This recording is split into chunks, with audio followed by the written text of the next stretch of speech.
성찬의 참된 의미와 그 은혜라는 제목으로 함께 은혜를 받고자 합니다. 이 성찬식은 사실 우리 초대 교회에서 매일같이 행했던 일이 성찬식입니다. 성찬은 자연스러운 것이었어요. 식사할 때마다 모여서 성찬을 하고 또 식사를 하고 이렇게 있었습니다. 그래서 이 성찬은 사실 항상 해야 되는 것인데 또 우리가 시간이 흘러오고 하다 보니까 우리나라 같은 경우는 한국 교회 같은 경우는 자주 하지 못하지만 이렇게 절기별로 나누어서 하기도 하고 합니다. 또 어떤 개혁파 교회 같은 경우에는 매주마다 한다 그러더라고요. 매주마다 하는 교회도 있습니다. 어쨌든 이 성찬식은 저는 자주 하면 좋다고 생각합니다. 자주 할수록 좋아요. 그리고 성찬의 의미를 계속해서 새겨가면서 이 성찬식을 통해서 그 의미를 기억하고 잊지 않는 것도 굉장히 중요합니다. 그래서 오늘은 이 성찬에 대해서 한번 살펴보려고 합니다. 성찬의 기원, 성찬은 언제 생겼을까? 어떻게 시작이 됐을까? 하는 궁금증을 가지고 계신 분들 계실 겁니다. 그것은 예수님께서 성만찬을 행하시던 때가 있었습니다. 마지막 이제 십자가를 지고 가실 그 바로 하루 전날에 마가의 다락방에 모여서 그날 만찬을 나누셨어요. 제자들과 함께 만찬을 나누시면서 제자들의 발을 다 씻겨주는 세족식을 행하시고, 그러고 난 다음에는 이 성찬을 행하셨는데, 성찬을 행하시면서 이것을 기념해서 이것을 잊지 말고 항상 행하라고 말씀하셨습니다. 그래서 우리가 예수님의 말씀에 순종해서 이 성찬식을 행하게 되는 것입니다. 자, 그러면 우리가 먼저 첫 번째로는요, 이 성찬의 의미가 뭘까 하는 것입니다. 성찬의 의미. 우리 23절과 24절 말씀을 보시면 성찬에 대한 이야기를 하시는데, 내가 너에게 전한 것은 주께 받은 것이니 곧 주 예수께서 잡히시던 밤에 떡을 가지사 축사하시고 떼어 이르시되 이것은 너희를 위하는 내 몸이니 이것을 행하여 나를 기념하라 하시고, 이렇게 말씀하고 있습니다.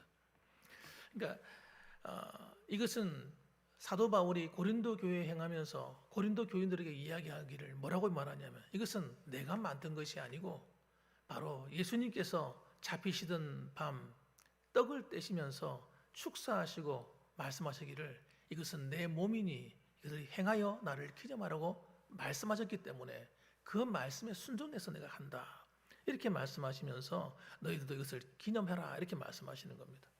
기념하다 하는 말은요, 아남네시스 하는 말입니다. 아남네시스, 헬라어인데요, 이 말이 기념하다라는 말인데, 이것은 예수 그리스도의 그 십자가의 대속의 사건이 현재 믿는 자에게까지 효력이 미치도록 능동적으로 재현되고 경험되어지는 그런 행위를 뜻한다, 이렇게 우리가 이해할 수 있습니다. 단순하게 어떤 것을 기념한다, 기린다 이런 뜻이 아니라 사실은 2000년 전에 있었던 그 성찬의 그 역사가, 그 놀라운 능력이, 십자가의 그 놀라운 구속의 은혜가 오늘날 이 성찬을 행할 때에도 함께 나타난다 하는 것을 말해준다는 겁니다. 그래서 성찬은 그냥 의식이 아니라는 거예요.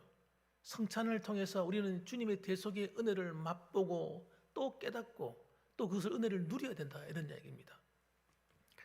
그래서 우리는 떡을 뗀다는 것은, 이 떡을 뗀다 하는 것은 사실 무엇을 의미하냐면 예수님의 십자가의 죽으심을 의미하는 거거든요. 살을 찢어서 피를 흘려서, 그리고 그 잔을, 그 포도주 잔이지만 그 포도주의 색깔과 피 색깔이 비슷하지 않습니까?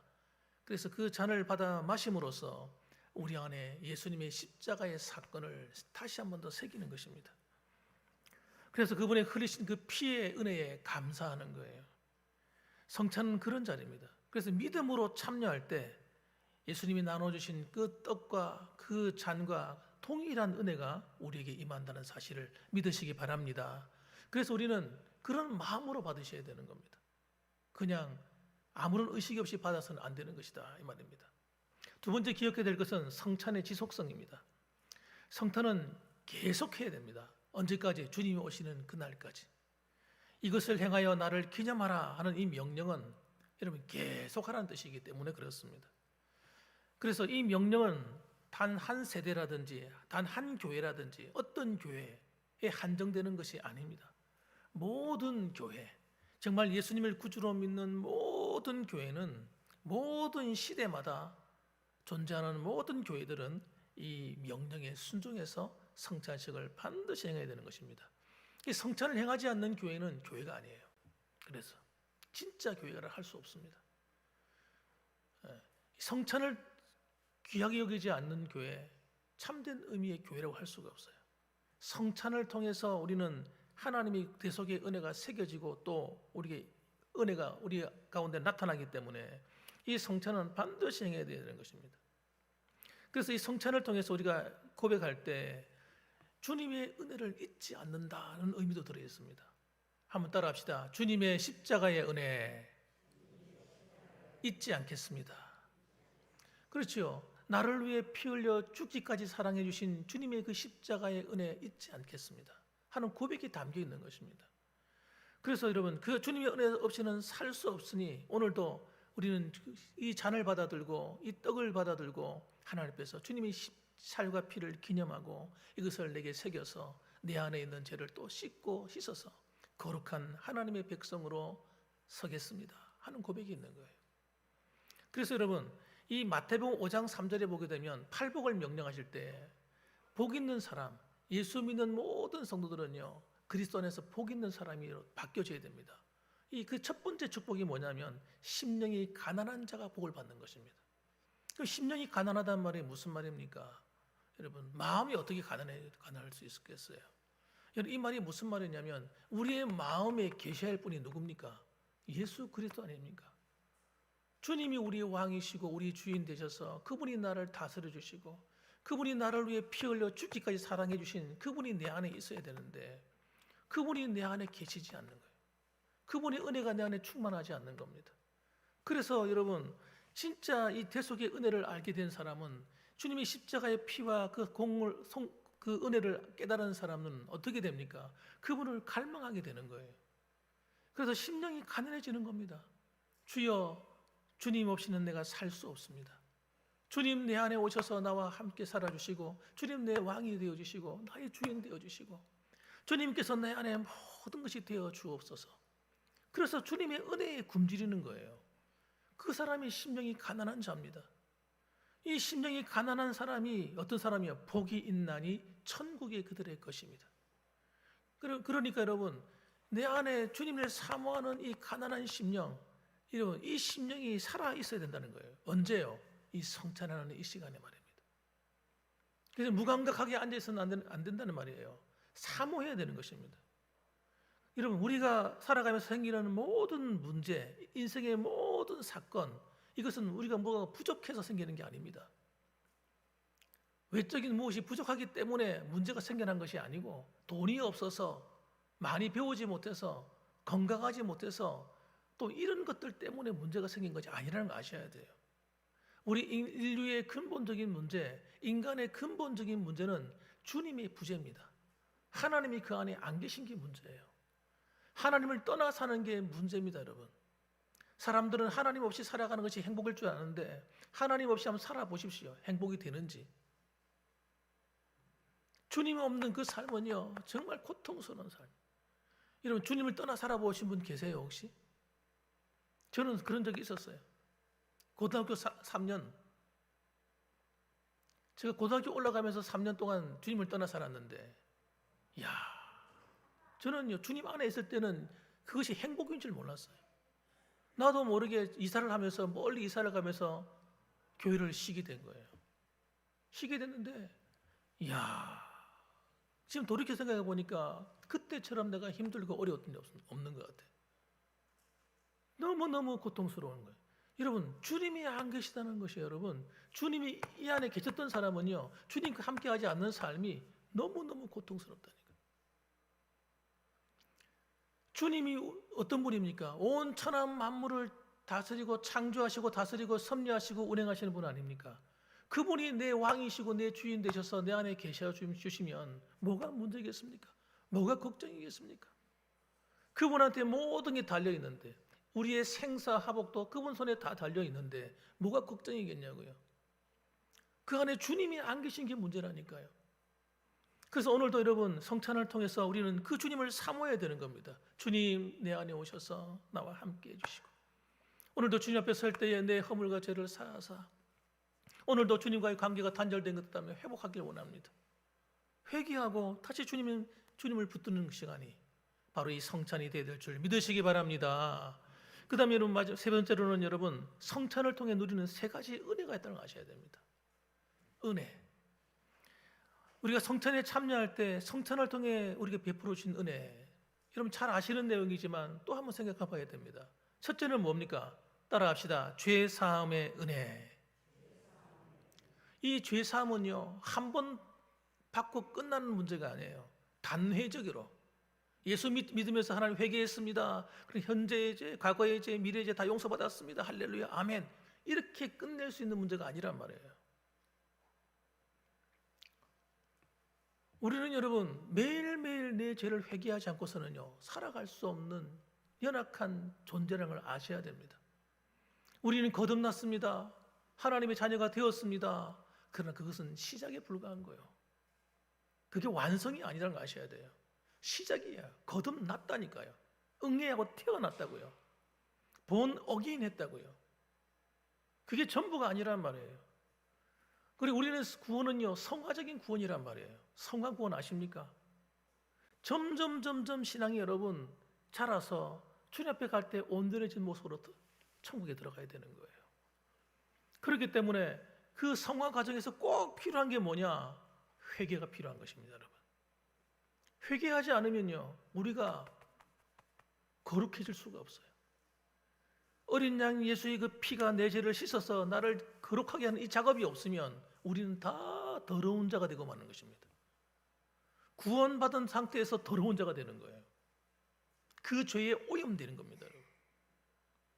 죄가 우리 안에 들어오면 여러분 우리는 그 즉시 하나님의 은혜에서 점점 멀어져 갑니다.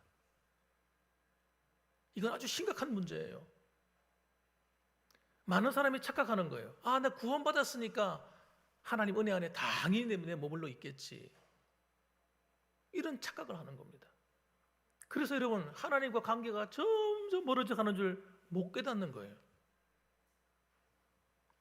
마태복음 26장 28절 말씀에 이것은 죄 사함을 얻게 하려고 많은 사람을 위하여 흘리는 바 나의 피 곧 언약의 피니라. 이 피는 여러분 한 번에 끝내는 피가 아니라 여러분 우리를 계속해서 거룩하게 하는 피라는 사실을 아셔야 돼요. 우리 평생에 거룩하게 만들어주는 피입니다. 그래서 여러분 요한복음 6장에 뭐라고 말씀하냐면 이 주님의 살과 피를 우리의 양식이다, 우리의 음료다 이렇게 표현했단 말이에요. 양식이란 말은 매일매일 배고플 때마다 먹어야 되는 것이고, 음료라는 말은 목이 마를 때마다 마셔야 될 물이라는 얘기예요. 물과 같은 거란 말이에요. 십자가의 이 피는 여러분 우리가 항상 필요할 때마다 사용해서 우리가 거룩함을 입어야 되는 것입니다. 그래야 내가 사는 거예요. 여러분 내가 거룩하지 않으면 죽는 겁니다. 죄에 오염되어 살면 여러분 하나님의 은혜가 내게서 멀어져 갈 뿐만 아니라 악한 영이 와서 우리를 덮어버리는 거예요. 죄를 짓는 자는 마귀에게 속하나니, 사도 요한이 성도들에게 말씀하신 내용이에요. 여러분 우리가 영적으로 깨어있는 것은 뭐냐? 회개함으로 깨어있는 거예요. 회개하지 않으면 영적으로 다 잠들게 되어 있는 것입니다, 여러분. 그래서 성찬식을 왜 매일매일 하게 하셨겠어요?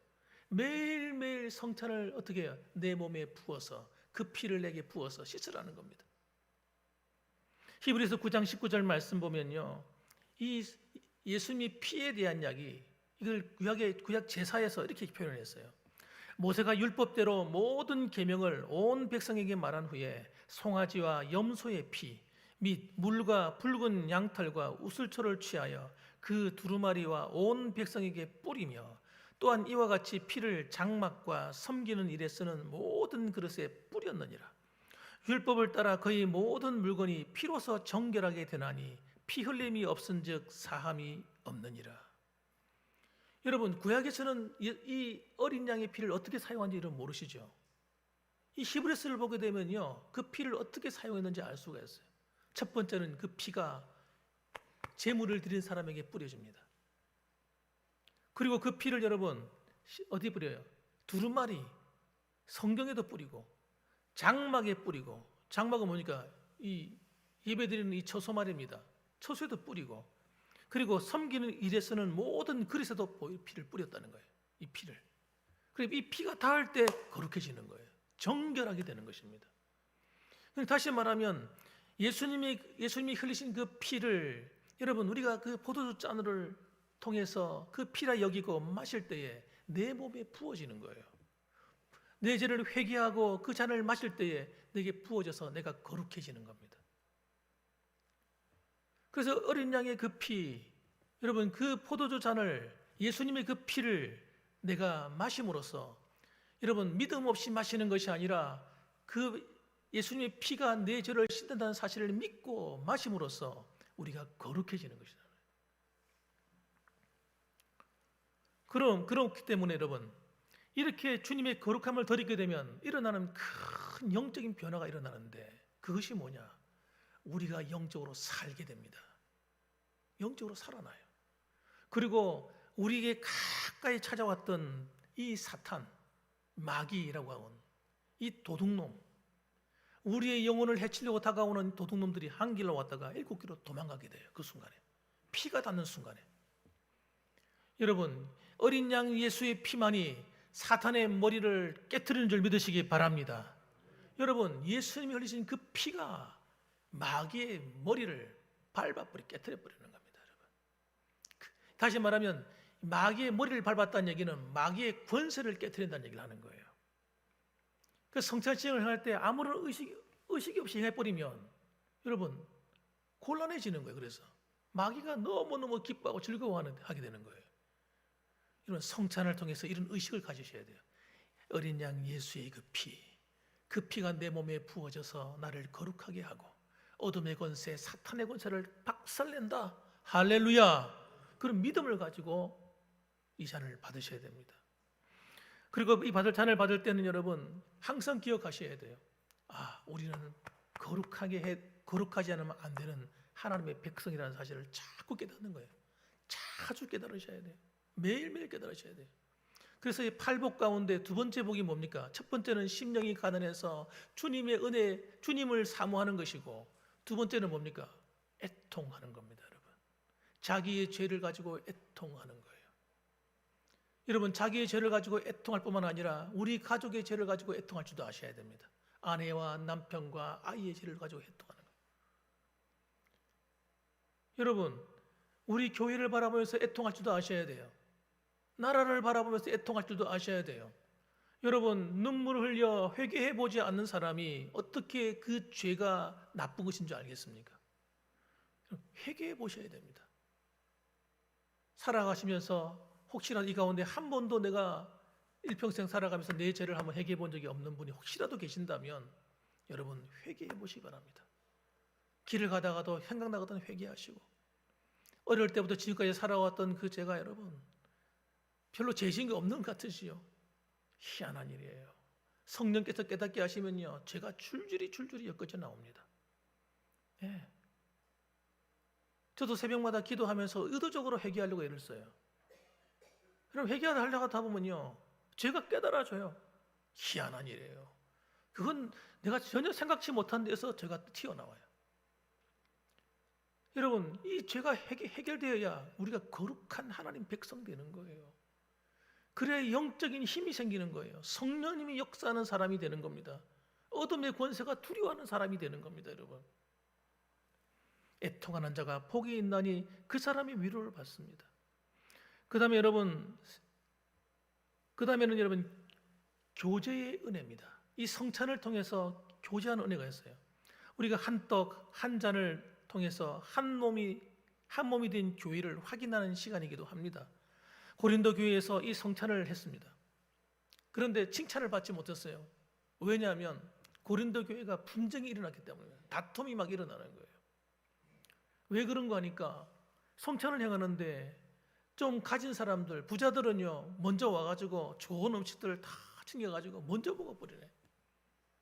그 나중에 늦게 온 일 마치고 이렇게 늦게 온 그런 가난한 사람들은 와서 먹으려고 앉아보니까 음식이 없는 거예요. 그래가지고요, 서로 간에 불화감이 생긴 거예요. 위화감이 생긴 겁니다. 그래가지고 뒤에서 서로 반감을 가지고 미워하고 다투고 이런 일이 생겨버렸어요.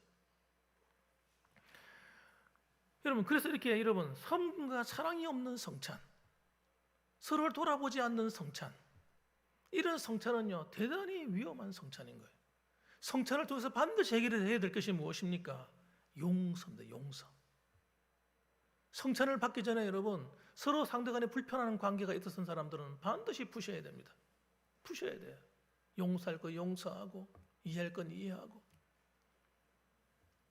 왜냐하면 이 사람들이 여러분, 이 성찬을 그런 다툼과 불안한 마음으로 앉아서 성찬을 참여하고 이렇게 함으로 교회의 하나됨을 깨트림으로써 여러분, 그 뒤에 보시게 되면 이 어떻게 말씀하고 계시냐면, 주의 몸을 분변치 못하고 먹고 마심으로써 30절 보니까 그러므로 너희 중에 약한 자와 병든 자가 많고 잠자는 자도 적지 아니하니, 이렇게 말씀하고 있단 말입니다. 이 성찬을 통해서 서로 마음을 상한 상태로 성찬을 받고 하다 보니까 이 성찬을 받은 사람들이 죄가 되어서 오히려 그것 때문에 몸의 건강이 나빠지고 그것 때문에 삶에 어려움이 오고 빨리 돌아가시는 분도 생기고 이런 일이 일어났다고 바울이 말하고 있는 것입니다. 그래서 고린도전서 10장 16절 말씀 보면 우리가 축복하는 바 축복의 자는 그리스도의 피에 참여함이 아니며 우리가 떼는 떡은 그리스도의 몸에 참여함이 아니냐. 떡이 하나요 많은 우리가 한 몸이니 이는 우리가 다 한 떡에 참여함이니라. 그래서 우리가 성찬을 통해서 우리가 하나임을 증명하는 것입니다. 하나님, 우리는 하나입니다. 우리는 서로를 사랑하는 관계입니다. 하나님, 우리는 주님의 십자가야로 하나 된 믿음의 공동체입니다. 주님의 한 몸입니다. 하고 성찬을 통해서 나타내는 거예요. 그래서 여러분, 우리 중에 누구도 여러분 이 하나님의 은혜에서 멀어지는 사람이 없어야 됩니다. 그래서 여러분, 성찬을 통해서 반드시 해결해야 될 것, 관계 회복입니다. 관계를 어떻게 회복해야 되느냐? 여러분, 관계는 내가 용서함으로 회복하는 거예요. 내가 먼저 용서하는 거예요. 그래서 주님이 나의 죄를 용서하신 것 같이 우리도 성찬을 행하기 전에 내게 죄 지은 자가 있다면 그 죄를 용서해 주시기 바랍니다. 용서해 주십시오. 서로 용서하셔야 됩니다. 근데 사탄은요, 끊임없이 우리를 관계를 끊어놓으려고 해요. 어떻게 하든지 갈라놓으려고 해요. 여러분, 그래서 우리를 떠돌게 만들게 하려고 하면 각자 도생하게 만들려고 합니다. 각자 도생하니 멋있는 말 같이 들리지만 신앙에서는 각자 도생은 안 됩니다. 여러분, 위험합니다. 위험해. 동물의 왕국 보면 여러분, 그 사자가 들소라든지 이런 짐승들을 사냥하는 걸 보게 되면요, 떼를 지어가지고 다 공격을 하거든요. 조직적으로 공격을 합니다. 공격을 할 때 어떻게 하냐 그러면 흩어놓습니다. 최대한 흩어놓으려고 합니다. 그러면 그 중에 하나 약한 것이 톡 튀어나온단 말이에요. 그게 먹잇감이 되는 거예요. 그런데 아무리 약한 양떼들도요, 아무리 약해도 머리를 하나로 모으고 다리를 뒷발로 탁탁 차면서 있잖아요. 이러면요, 늑대도 함부로 못 건드려요. 잡아먹을 수가 없어요. 그러니까 늑대들도 어떻게 양을 잡아먹기 위해서 어떻게 합니까? 흩어놓는 거예요. 겁을 주고 이래가지고 흩어놓는 거예요. 그러므로 우리는 여러분, 이 성도라는, 이 교회라고 하는 이 공동체 안에서 단 한 사람도 떨어져 나가는 사람이 없도록 서로가 보호해 주셔야 됩니다. 서로 지켜주셔야 돼요. 주님의 십자가의 사랑으로 서로 하나 되어서 서로 용서하고 서로 이해하고 서로 받아주고 그렇게 하나 되셔야 되는 겁니다. 그렇게 할 때 우리 하나님께서 홀로 영광 받으시고 하나님이 기뻐하시는 그런 놀라운 은혜가 나타나는 거죠. 그다음 마지막으로 여러분, 우리에게 주시는 은혜는 뭐냐면 소망의 은혜입니다. 따라합시다. 소망의 은혜. 네. 하나님은 우리에게 소망을 주시는 거예요. 영원한 그 나라에 소망을 주십니다. 고린도전서 11장 26절 말씀 보면 너희가 이 떡을 먹으며 이 잔을 마실 때마다 주의 죽으심을 그가 오실 때까지 전하는 것이니라. 이 떡과 잔을 마실 때마다 주의 죽으심을 언제까지요? 그가 오실 때까지, 예수님이 다시 이 땅에 오실 때까지 전하는 것이래요. 그러니까 우리는 여러분 이 성찬을 통해서 주님 다시 오는 그날을 바라보는 겁니다. 그날을 바라보는 거예요. 그날은요 우리를 온전케 하는 날이에요. 진짜 우리를 자유케 하는 날이며 우리의 모든 것이 완전히 새롭게 되는 날입니다. 우리 몸은 부활의 몸을 입게 되고 다시는 이 육신에 대해서 죄와 상관없는 몸으로 거듭나는 거예요. 여러분, 그리고 우리는 영원한 하나님의 나라의 상과 축복을 바라보고 살게 되는 것입니다. 그러므로 이 성찬은요 우리에게 영원한 나라를 소망으로 안겨주는 잔이기 때문에 우리 기뻐하고 즐거워하는 마음으로 또한 받으셔야 됩니다. 그래서 오늘도 여러분 이 성찬을 통해서 우리를 한번 새롭게 하십시다. 성찬은 형식이 아니라 주님을 만나는 은혜의 통로로 삼으십시다.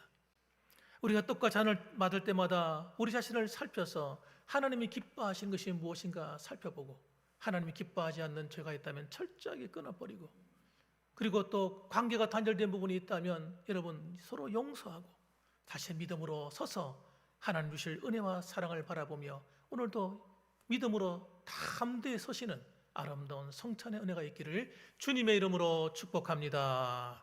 아멘. 기도하겠습니다.